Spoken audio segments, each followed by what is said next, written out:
Sometimes bad ideas get cut from WWE. This is good. I'm not going to explain why, because you should know. What is more upsetting is when the great concepts are gone. We needed more of those. Hello, my friends. My name is Simon from What Culture, and please do subscribe. This is 10 awesome ideas that were cut from WWE. Number 10, Raven's Deadly Sins. The common line about Scott Levy is that he really understood wrestling. Foundation of knowledge according to those that knew him, he went on quite the ride, given when he was first in the WWF, he was the upper-class socialite Johnny Polo, before becoming the Nirvana-fueled Raven. This is where he found success. The flock he formed in WCW genuinely had people talking, and when he returned to WWE, most thought we could take it and run with it. Not quite. For one reason or another, Vince McMahon didn't really get it, so Raven decided to try and sell it to him. This led to a pitch inspired by the movie Seven, where he would go through each of the deadly sins. It started with Raven getting a man to eat a sandwich he rubbed on his feet to underline greed, and that is a very weird thing to say, and I'd love to tell you the best part, but it never happened. The angle was cut. Great. I think this would have developed into something quite interesting, but alas, we will never know. All that exists is this one video. Number 9, the Rockers win the tag team titles. Between 1988 and 1992, Shawn Michaels and Marty Jannetty were changing the tag team scene. Miles ahead of their time, they were wowing audiences with their madness. So much so, on October 30th, 1990, they challenged the champs, the Hart Foundation, for the belts. It was a 2 out of 3 falls match being taped for television, meaning it wasn't airing live. And yep, you guessed it, the Rockers won. Good for them. Kinda. For you see, during the match, the top rope broke, which hampered everything to the point that the powers that be decided not to air it. As such, the whole idea was scrapped, including Shawn and Marty becoming the champions. So damn close. They never got another chance to do this before Michael superkicked Jannetty through the barbershop window to end this, so it's pretty wild. It both did happen and didn't happen. What are we meant to believe anymore? Number 8, William Regal's big push. In August 2007, William Regal won a battle royal to become the Raw general manager.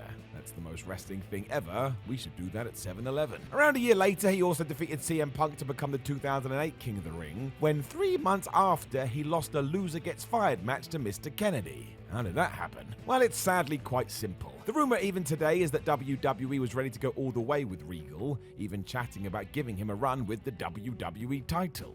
Can you imagine? Very sadly, around the same time, Regal's personal issues reared their head again, which the man himself has been very open about, and so with no choice, he was defeated here in order to serve a 60-day suspension. When he returned, this momentum was gone and we basically started again, and let's not pretend otherwise. His health and happiness are far more important than a title run. With that said, it is such a shame this didn't happen because William was the best and would have likely shone in this role. Sadly, we will never know, although I still think he did alright for himself. Number 7, Ambrose versus Foley. I mean, this was so close, it hurts. For the uninitiated, however, before he became John Moxley, WWE had him as Dean Ambrose, where he rose through the ranks as a prominent member of The Shield. You can't say he wasn't successful there, because he definitely was, but there was one idea in particular that had we sorted out, it would have sent Dean off into the stratosphere. Because even before he appeared on the main roster, Ambrose started calling out Mick Foley online, saying he was responsible for setting unrealistic expectations for the New Age wrestler. The risks he took had inspired others to do the same, and now Ambrose had a list of friends who were hurt or worse. Very effective. Mick fired back on social media, and they were so direct with each other it felt like this was real. And yep, the plan was to do a feud between them. Would have been amazing. Sadly, Foley wasn't able to get cleared, which was quite ironic, and the whole thing was dropped, but not before Dean had hit a nerve after he also went after Mick's kids. Even the hardcore legend admitted he genuinely wanted Ambrose to leave that side of his life alone. It's not like the now John Moxley needed this, as he's gone on to do amazing things, but I tell ya, if you weren't a fan of the goofy Dean Ambrose, I think his WWE portrayal would have been very different after this program. We all know the deal with Cactus Jack. He took guys and made them so much better. That was his gift. Number 6, Mr. Perfect wins the Rumble. So given that he was never the world champion, which he should have been, it hurts even more that at one point Kurt Hennig was pitched as a Royal Rumble winner. Would have been great. Happening back in 1990, WWE were far less hamstrung than they are today because the winner wasn't promised a main event at WrestleMania. I mean, you need this as it makes the Rumble so much better, but one of the advantages was that anybody could win. Cue Mr. Perfect. He was chosen as the winner, or so it said, to carry on his current undefeated streak in a very unique way. and he ran right into Hulk Hogan. The Hulkster decided this doesn't work for me, brother, so instead grabbed Perfect, threw him out, so he could win instead. Sounds about right. In hindsight, this would have done wonders for Hennig and maybe even sent him off to a run with the WWF title. But alas, we will never know. Like many on this list, he still smashed it. He was so damn good. Number 5, Rob Van Dam, the double champion. Off the back of One Night Stand 2005, WWE decided to add a third brand to their list, the returning ECW. The following year's pay-per-view would serve as a jumping-off point for this, which is why John Cena faced Rob Van Dam in the main event of that show and lost.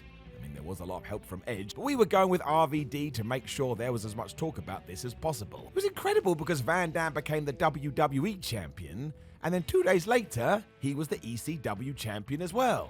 So yes, he had 2 belts. I can do my maths. My word. The idea was to run with this, at least for a little while, when Rob was driving along getting a little too high, so got pulled over by the police. Ruh-roh. Given that he was busted by the cops, WWE felt like they had no choice but to suspend him for 30 days, and rather than just wait it out, they decided to get both belts off RVD as soon as they could. Rubbish. There was no coming back after that, especially as management saw it as proof they couldn't rely on Van Dam, so the whole idea was over before it began. Which really was a shame, because go and watch any RVD entrance ever. That dude just connected with the audience. This could have been really good. Number 4, China wins the big one. So while I'm sure this was just a conversation that happened during a creative meeting, the fact China was in the mix to begin with sums up her impact on wrestling. She was something else. Don't forget that during the late 90s, the ninth wonder of the world had already been the first woman in the Men's Royal Rumble and the first ever female Intercontinental Champion. So logic stated, what if we took this one step further? As such, in 1999, the concept was floated that China could become the WWF champion, hence why she won a number 1 contenders match leading into SummerSlam. So yes, for a short period, she was all ready to challenge Stone Cold Steve Austin. What a world. It didn't last long as she soon lost this spot to Mick Foley, but given how successful she was, I think we should have done it. I would guess the women's revolution would have sparked much earlier, but again, we will never know. Either way, she remains a first ballot Hall of Famer. Change the game. Number 3, Owen Hart, WWF champion. So this one just sucks. As we have moved forward, it's become quite clear Owen Hart was hugely underrated and shaped what wrestling is today. He was doing things people could only dream about 25 years ago. As such, it's no surprise he was discussed to become the WWF champion, and we did see glimpses of this in 1994. After facing brother Bret and being victorious, the Hitman would go on to win the big one later that night, leaving Owen claiming he should have got a shot. He was right. It all built to SummerSlam, where the siblings had a classic that still stands up in 2023, but sadly for the younger Hart, he lost. Amazingly, that wasn't the case on a house show 12 days prior though, where Owen got the 3. What? He achieved this with some outside help from Jim Neidhart, so of course the match was restarted with Bret finally retaining the gold, so it was basically a dusty finish to pop a non-TV crowd. But this is the very reason why you can find pictures of the King of Hearts posing with the belt. He was technically the champ for about a minute. There were plans to eventually do this, but we know the deal with the Hearts and the WWF. Still, this is another shame. It would have totally ruled. Number 2, the love triangle. So people still talk about this, and yep, you are right to be confused. For it was the year 2000 and WWF business was booming, mostly because towards the top of the card the stories were excellent. Long-term and well thought out, you could invest while eating your popcorn waiting to see what was next. One of these was the ever-growing relationship between Kurt Angle, Triple H and Stephanie McMahon, as the Game and Steph took over the company, with Angle being a thorn in their side. Or at least Hunter's side. Because the more time they spent together, the more it looked likely that McMahon was falling for the Olympic gold medalist, and then bam, we got to the Unforgiven pay-per-view, and they shared a kiss. Oodalally. Just as we were waiting for the next step, however, it ended. What? The rumor has always been that Paul Levesque decided he didn't want to do this with his very real wife, even if it was a story, but we do have to say the likes of Jim Ross have said that's totally not true.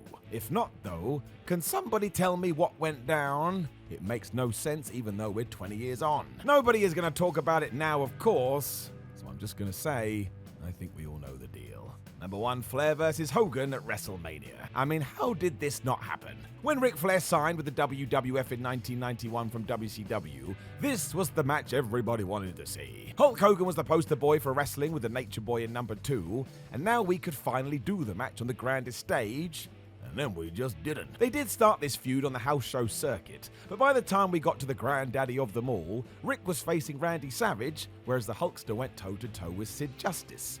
Who booked this? The answer was Vince McMahon, obviously, and the reasons are numerous. Some say McMahon didn't think a WWF fan would buy Flair as a viable threat, whereas others claim by the time Mania rolled around, interest had diminished, as proven by the live gate attendance. Even if that was true, it still seems for legacy's sake you do it, but no.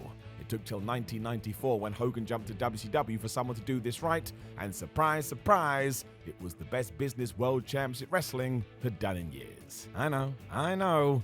Sometimes we make really silly decisions. Know of any other awesome ideas that were cut from WWE? I do believe there's a comment section down there, so why not let us know? Then also, please do like the video, share the video, and subscribe. Then head over to whatculture.com where you can read articles like this with your eyes if that is your preference. Make sure you come follow us on social media at WhatCultureWWE and at SimonMiller316. And there are videos, and they want to be watched. Otherwise, they're just lonely. My name is Simon from What Culture. Thank you very much for watching me as always. You take care of yourself, and I'll talk to you when we both decide to talk to each other. That's just how life works.